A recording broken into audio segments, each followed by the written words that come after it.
इस बार की जो चुनाव की खासियत है वो यह है कि इस बार हमारा केंद्रीय पुलिस बल का जो अलॉटमेंट है वो बहुत अच्छा हुआ। वो पहले से इलेक्शन कमीशन ऑफ इंडिया ने कई मीटिंग की, लगातार यहाँ का आकलन किया और कितनी फोर्स की रिक्वायरमेंट है, क्या क्या इश्यूज हो सकते हैं, उस पर लगातार काम हुआ। जैसे शराब, अवैध शराब जितनी भी है, जहरीली शराब और जितने भी अड्डे हैं उन पर लगातार छापामारी हुई।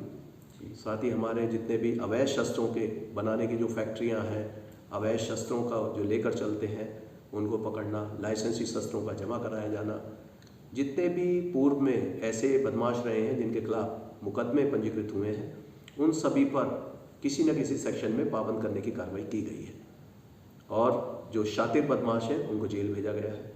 यहाँ के जो माफिया हैं उनके खिलाफ कड़ी कार्रवाई की गई। प्रयागराज जोन के कई जनपदों में ऐसे माफिया हैं जो इंटर स्टेट गैंग के मेंबर रहे हैं, गैंग लीडर रहे हैं, जिसमें inter state gang 227 Atiq gang है, उसके 146 से ज़्यादा मेंबर यहाँ पर हमारे पूरे जोन में हैं।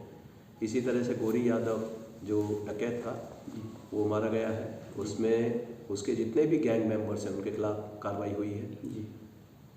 इसमें कुंडा क्षेत्र के जितने भी यहाँ ऐसे अवैध कारोबारी थे जिन्होंने अवैध शराब के धंधे किए हुए थे, उन सबको बुक किया गया, वो सब जेल में है और उनकी प्रॉपर्टी भी कुर्क की गई है। यहाँ अतीक गैंग से करोड़ों रुपए की संपत्ति उनकी कुर्क कराई गई है और जो अवैध उन्होंने यहाँ आलिशान मकान या ऑफिस बनाए हुए थे उनको ध्वस्त किया गया है।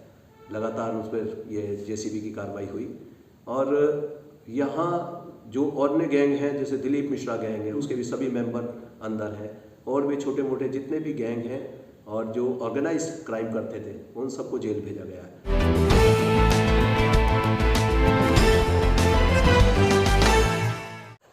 नमस्कार, मैं तेजिंदर और आप देख रहे हैं नेशन टाइम। मैं इस वक्त प्रयागराज में मौजूद हूँ और मेरे साथ एडीजी प्रेम प्रकाश हैं जो प्रयागराज के पूरे मंडल के एडीजी हैं। प्रयागराज अपने आप में एक ऐतिहासिक जगह मानी जाती है और यहाँ तमाम उन बाहुबलियों के लिए भी इस जगह को जाना जाता है और उन दबंग लोगों के लिए भी। लेकिन इस बार का जो चुनाव है वो किस तरह से हो रहा है और उस पर प्रशासन ने अपनी पकड़ किस तरह से मजबूत की हुई है। प्रेम प्रकाश जी के नेतृत्व में यहाँ पर प्रशासन चुनाव की तैयारियों में जुटा हुआ है। आज भी जूम मीटिंग के माध्यम से तमाम अधिकारियों को जोड़ा गया और उनको दिशा निर्देश दिए गए। सर, चुनाव की तैयारियां कैसी हैं? आज हम सुबह से देख रहे हैं कि आपने तमाम अधिकारियों को लेकर और उनको दिशा निर्देश दिए, क्या तैयारियां हैं? थोड़ा चुनाव की तैयारियों के बारे में बताइए। नेशन टाइम के सभी दर्शकों को मेरा नमस्कार। और ये जो चुनाव की प्रक्रिया चल रही है, काफ़ी पहले ही इसमें कार्रवाइयाँ शुरू हो गई थी। अभी हमारे 2 फेज़ के जो चुनाव हैं वो लगभग यहाँ पर पूरे हो चुके हैं और इसमें हमारा जो जनपद महोबा और हमीरपुर इसको पूरा किया जा चुका है। आज तीसरे फेज़ के लिए, यानी कि हमारा जो वैसे जो चरण में शुरू हुए, पहला चरण हमारे वेस्टर्न यूपी से शुरू हुआ था, दूसरे चरण में रोहिलखंड के आसपास का क्षेत्र रहा और तीसरे चरण में इसमें महोबा और हमीरपुर को लिया गया था। अभी चौथे चरण की आज मतदान के लिए सभी पार्टियां रवाना हो चुकी हैं और वो अपने अपने गंतव्य पर पहुंच रही हैं। तो इसमें हमारे फतेहपुर और बांदा है और नेक्स्ट फेज में हमारा बाकी सभी जनपद आएंगे, जिसमें प्रतापगढ़ है, चित्रकूट, प्रयागराज, कौशाम्बी। तो अभी तक की जो मतदान की प्रक्रिया है वो बड़ी अच्छी रही। बड़ा इसमें वोटिंग परसेंटेज भी बहुत अच्छा आया। महोबा और हमीरपुर में शांतिपूर्वक मतदान हुआ। इस बार की जो चुनाव की खासियत है वो यह है कि इस बार हमारा केंद्रीय पुलिस बल का जो अलॉटमेंट है वो बहुत अच्छा हुआ। वो पहले से इलेक्शन कमीशन ऑफ इंडिया ने कई मीटिंग की, लगातार यहाँ का आकलन किया और कितनी फोर्स की रिक्वायरमेंट है, क्या क्या इश्यूज हो सकते हैं, उस पर लगातार काम हुआ। जैसे शराब, अवैध शराब जितनी भी है, जहरीली शराब और जितने भी अड्डे हैं उन पर लगातार छापामारी हुई। साथ ही हमारे जितने भी अवैध शस्त्रों के बनाने की जो फैक्ट्रियां हैं, अवैध शस्त्रों का जो लेकर चलते हैं उनको पकड़ना, लाइसेंसी शस्त्रों का जमा कराया जाना, जितने भी पूर्व में ऐसे बदमाश रहे हैं जिनके खिलाफ मुकदमे पंजीकृत हुए हैं, उन सभी पर किसी न किसी सेक्शन में पाबंद करने की कार्रवाई की गई है और जो शातिर बदमाश हैं उनको जेल भेजा गया है। यहाँ के जो माफिया हैं उनके खिलाफ कड़ी कार्रवाई की गई है। सर, कितनी चुनौतियां हैं अब की बार, क्योंकि पिछली बार ऐसे प्रयागराज और आसपास के जितने जनपद हैं उनमें माफियाओं का काफ़ी प्रभाव रहा है, और खासकर अगर हम बड़े बड़े नाम लें माफियाओं के तो उनका काफ़ी डिस्टर्बेंस रहता था चुनाव में। अब की बार क्या स्थिति बनी हुई है सर? प्रयागराज जोन के कई जनपदों में ऐसे माफिया हैं जो इंटर स्टेट गैंग के मेंबर रहे हैं, गैंग लीडर रहे हैं, जिसमें inter state gang 227 Atiq gang है, उसके 146 से ज़्यादा मेंबर यहाँ पर हमारे पूरे जोन में हैं। इसी तरह से गोरी यादव जो डकैत था वो मारा गया है, उसमें उसके जितने भी गैंग मेंबर्स हैं उनके खिलाफ कार्रवाई हुई है जी। इसमें कुंडा क्षेत्र के जितने भी यहाँ ऐसे अवैध कारोबारी थे जिन्होंने अवैध शराब के धंधे किए हुए थे, उन सबको बुक किया गया, वो सब जेल में है और उनकी प्रॉपर्टी भी कुर्क की गई है। यहाँ अतीक गैंग से करोड़ों रुपए की संपत्ति उनकी कुर्क कराई गई है और जो अवैध उन्होंने यहाँ आलिशान मकान या ऑफिस बनाए हुए थे उनको ध्वस्त किया गया है।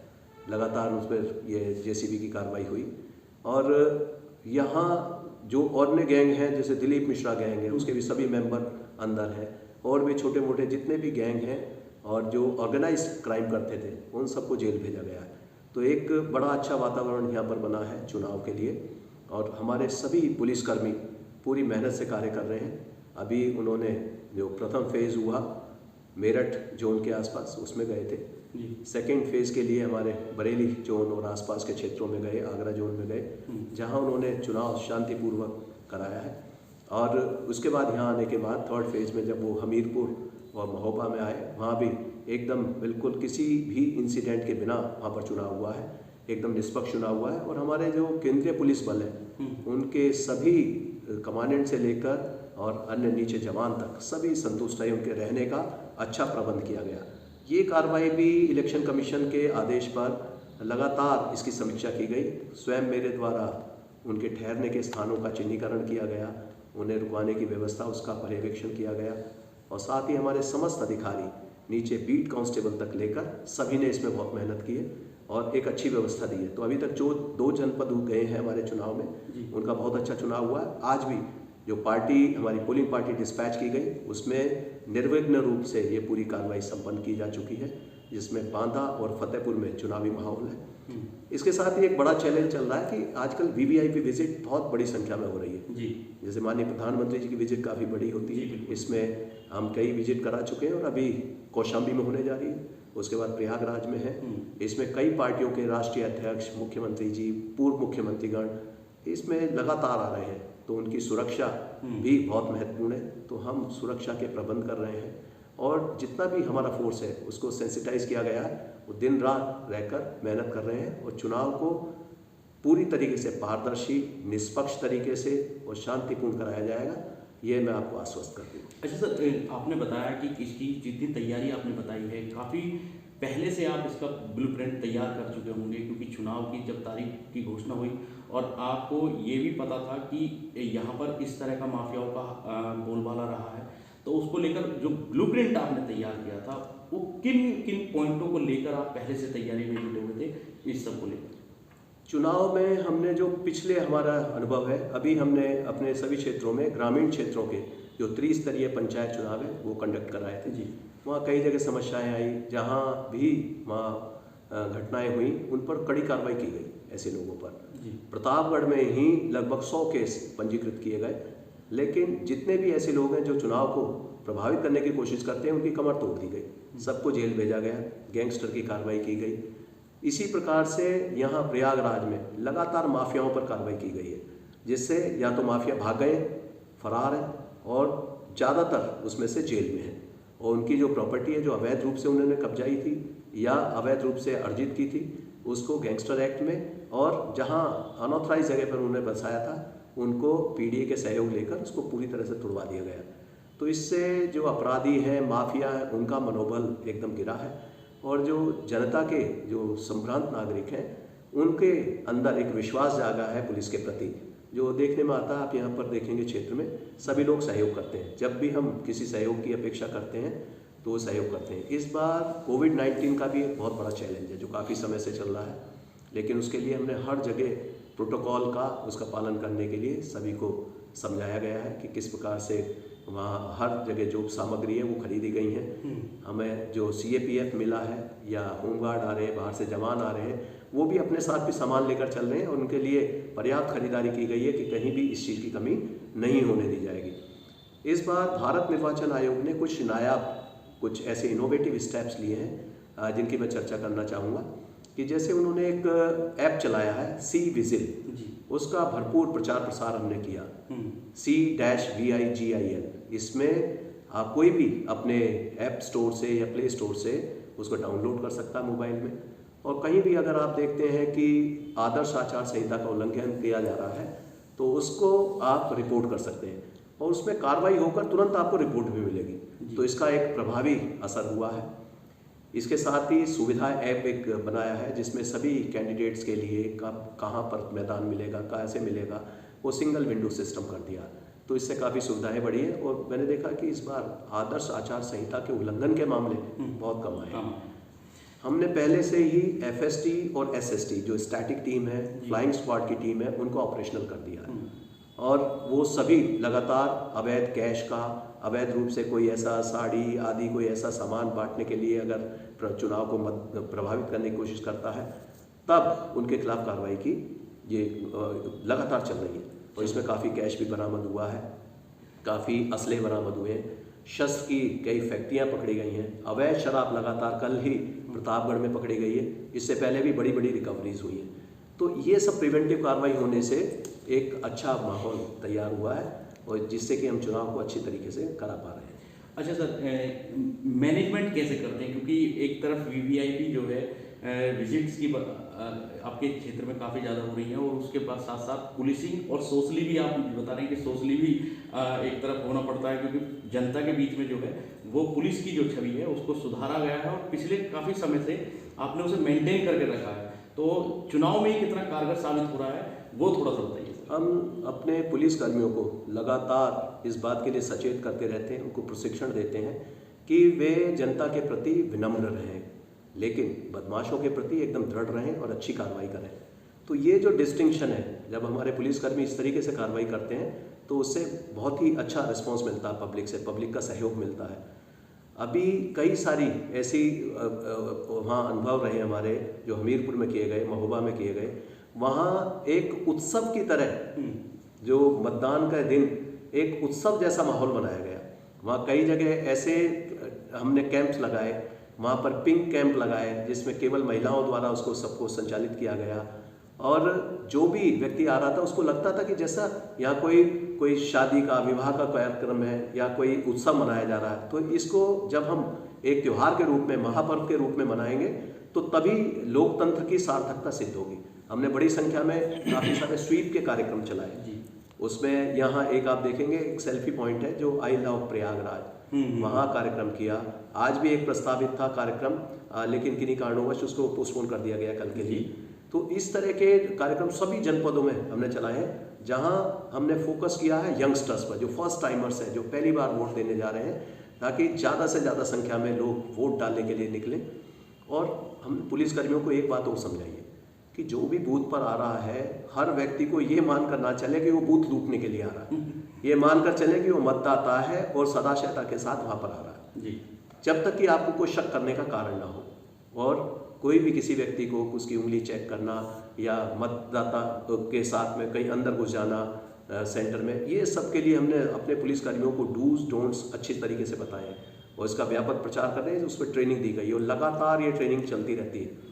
तो हमारे कर्मचारी बहुत अच्छा रिस्पॉन्ड कर रहे हैं और उनके ठहरने की व्यवस्था, उनके आने जाने की व्यवस्था, इसके लिए पूर्व में जो प्लानिंग की गई, पहले हमने ऐसे भी चुनाव देखे अपने नौकरी के आरंभिक दौर में कि हमारे कर्मचारियों को ट्रकों से ले जाया जाता था, ट्रैक्टर ट्रॉली से ले जाया जाता था, लेकिन अब ये सब समस्याएं समाप्त हो गई हैं। पर्याप्त संख्या में वाहन उपलब्ध हैं, उनको एक रीजनेबली अच्छी सुविधाएं, जो मूलभूत उनकी सुविधाएं हैं, टॉयलेट है, पानी के लिए पेयजल की, RO वाटर की सुविधा है, उनके लिए मेस की सुविधा, उनका असला रखने के लिए सुविधा, ये हमने मुहैया कराए हैं।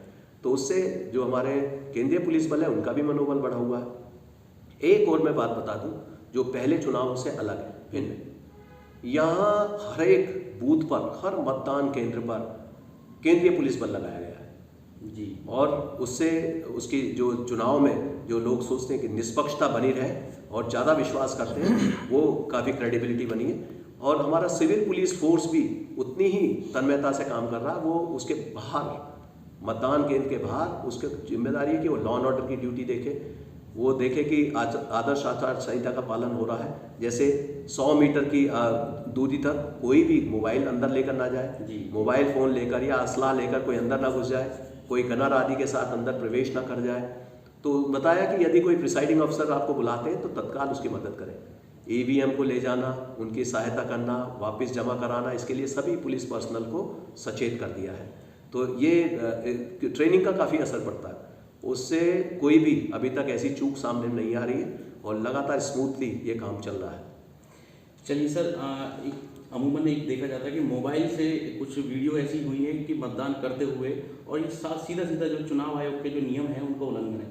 तो ऐसे में जो सेल्फी पॉइंट अंदर बना दिए जाते हैं, क्या उनसे और कैसे मैनेज किया जा रहा है? क्योंकि मोबाइल एक अंग हो गया है आज के दौर में, और मोबाइल हर कोई मतलब उससे दूर रहना नहीं चाहता। अभी सभी को ये बताया गया कि मोबाइल के जो 100 मीटर के बाद मोबाइल को अंदर नहीं ले जाएंगे, लेकिन 100 मीटर से 200 मीटर की जो दूरी है उसमें दिया गया है कि उसमें कोई बस्ता नहीं लगाएगा कोई भी एजेंट। जी जी जी। तो बस्ता लगाते हैं तो वहाँ भीड़ हो जाती है, तो इसलिए 200 मीटर की दूरी के बाद ही, और ये मार्क करने के लिए सभी पुलिसकर्मियों को और वहाँ BLO को और वहाँ के जो भी लोकल हमारे फंक्शनरी हैं, चाहे ग्राम प्रधान है, स्कूल के प्रधानाचार्य हैं, सबसे रिक्वेस्ट की गई है, उसके मार्कर लगा दिए गए हैं कि 200 मीटर की दूरी कहाँ से शुरू होती है कहाँ तक है, जिससे कि सभी लोगों को पूर्व से ही पता रहे कि कहाँ बस्ता नहीं लगने देना। कई बार देखा है कि बस्ता गलत जगह लगा दिया, उसके बाद चुनाव के दिन फिर उसको हटाया जाता है तो लॉ एंड ऑर्डर की समस्या खड़ी हो जाती है। तो इससे हमने देखा कि पहले से जो तैयारियां की गई हैं, चाहे वो फोर्स के रोकने के बारे में हो, चाहे प्रिवेंटिव कार्रवाई हो, या मतदान केंद्र के बारे में कि क्या जैसे वहाँ रैंप बनने हैं, वहाँ पर बिजली की, पानी की, टॉयलेट की, ये सब सुविधाएं जो पहले से इंश्योर की गई हैं। तो इससे हमारी जो पोलिंग पार्टीज जा रही हैं उनको कोई असुविधा नहीं होगी और उनका मनोबल बढ़ेगा और वो एक अच्छे माहौल में चुनाव कराएंगे। चलिए सर, एक सवाल, जो EVM रखी गई है, जहाँ पर जो स्ट्रांग रूम बनाए गए हैं, वहाँ क्या पुख्ता इंतजाम किए गए हैं उनकी सुरक्षा को लेकर? EVMs के लिए बहुत से लोग भ्रांति फैलाते हैं। कई बार ऐसी खबरें फैला दी जाती हैं कि EVM में गड़बड़ी हो सकती है। तो मैं ये आपको बड़े दावे से बता सकता हूँ कि मैं लगभग कई चुनाव पूरी अपने जीवन काल में इसमें करा चुका हूँ और 4 बार इलेक्शन कमीशन ऑफ इंडिया में ऑब्जर्वर रहकर अन्य स्टेट में भी, कर्नाटक, गुजरात, राजस्थान, तमिलनाडु, यहाँ भी करा चुका हूँ। तो ये मेरा अपना स्वयं का अनुभव है और मैं स्वयं क्योंकि इंजीनियर हूँ, मैं जानता हूँ कि उसमें कोई गुंजाइश नहीं है कि EVM में किसी तरह की कोई गड़बड़ी कर सके। हाँ, कुछ घटनाएं कई बार होती है कि जैसे EVM का ट्रांसपोर्टेशन कर दिया कहीं, अब लोग अफवाह करने का एक कारण उनको मिल जाता है। वो कहते हैं कि अब EVM यहाँ से वहाँ क्यों ले जाई गई, चुनाव के दिन क्यों ले गए, इस तरह की बातें जो करते हैं।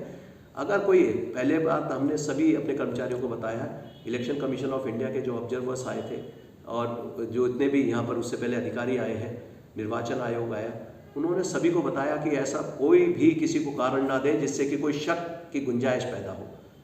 तो इसलिए जो प्रोटोकॉल है, जो हमारे SOP बनी है, जो हमारे स्टैंडर्ड ऑपरेटिंग प्रोसीजर है, उसके अनुसार ही कार्य करें और उसके लिए विस्तृत गाइडलाइंस दी गई हैं, ECI की वेबसाइट पे भी दी गई हैं, सभी को पता है, कोई भी उनको देख सकता है उन इंस्ट्रक्शंस को, और हमारे सभी जो अधिकारी कर्मचारी लगे हैं उनको भी उसकी जानकारी है। तो इसमें EVM की सुरक्षा के लिए जहाँ भी स्ट्रांग रूम बनाए गए हैं उसमें ये देखा गया कहीं आग ना लग जाए, शॉर्ट सर्किट ना हो जाए और वहाँ रखने का पर्याप्त स्थान है। उसके आसपास हर जगह हमने वहाँ केंद्रीय पुलिस बल को लगाया है।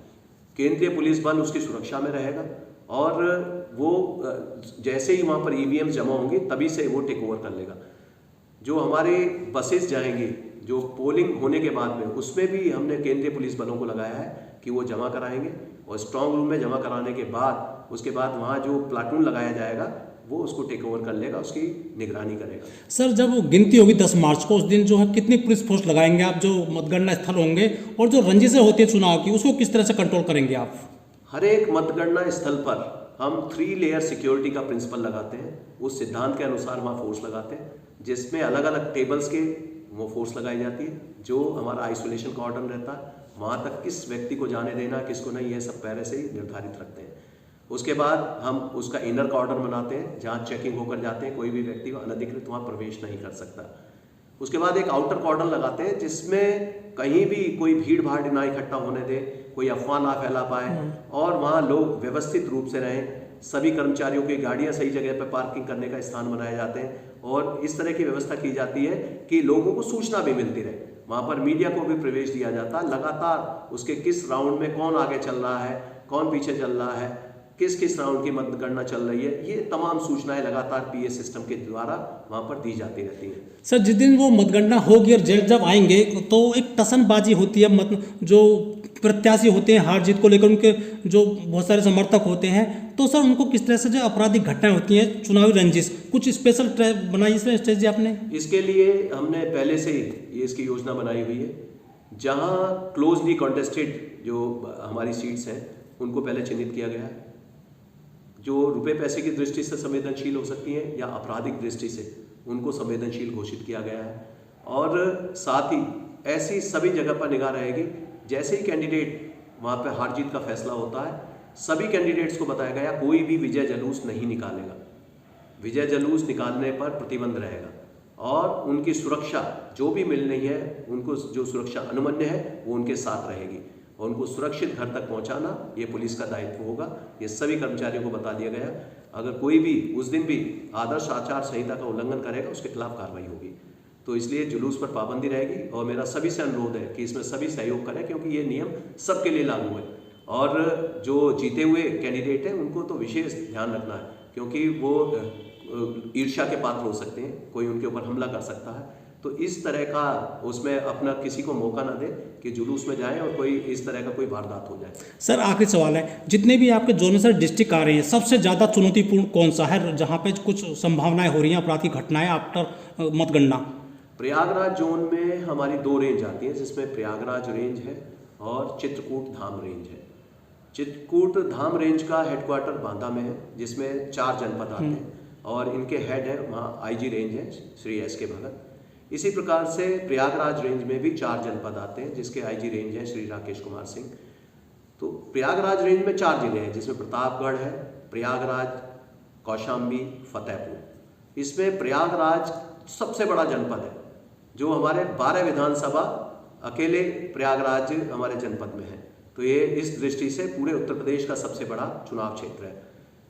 प्रयागराज के में कई सीट्स ऐसी हैं जिस पर पहले से काफ़ी इस तरह के कैंडिडेट्स रहे हैं जिनकी माफिया वाली छवि रही है। कई बार यहाँ घटनाएं, यहाँ सिटिंग विधायक तक को जो है यहाँ पर मार दिया गया था।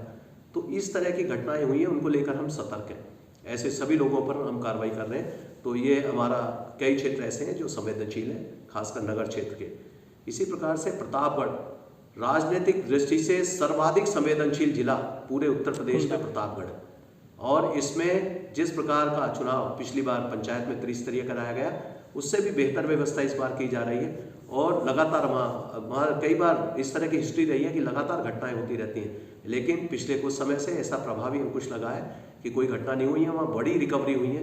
जो शराब की, अवैध शराब का धंधा करते थे, कारोबारी थे, उसमें वहाँ कई हजार लीटर उनकी जो स्पिरिट और बाकी उसके जितने भी ये होलोग्राम्स हैं, ढक्कन है और उसकी खाली बोतलें हैं, वे ऐसी चीज़ें बरामद की गई हैं कि जो बहुत बड़ा जखीरा, जो किसी ऐसा लगता है कि जैसे कोई फैक्ट्री थी शराब की और वो पूरी फैक्ट्री के रूप में चला रहे थे। तो ये कार्रवाई हुई है। जितने माफिया वहाँ पर आसपास हैं उनके ऊपर भी लगातार कार्रवाई की जा रही है।